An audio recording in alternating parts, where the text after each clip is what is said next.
Российская столица в понедельник оказалась во власти холодной части циклона. Температура резко упала, и, к удивлению многих москвичей, пошел густой мокрый снег.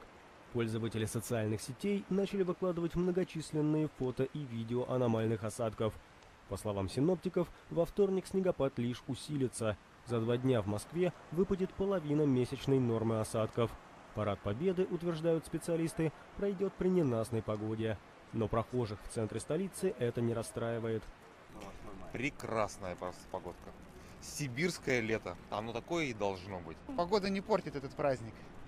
Как говорится, душу и тело согревает память о наших предках, которые достигли всего этого, чего мы сейчас, конечно, имеем. Приехали первый раз в жизни в Москву и прям попали на такую отличную погоду просто. Гуляем с удовольствием здесь. Вот. По прогнозам синоптиков, холодная погода с дождем и снегом сохранится в Москве до конца недели, после чего температура вернется к нормальным значениям.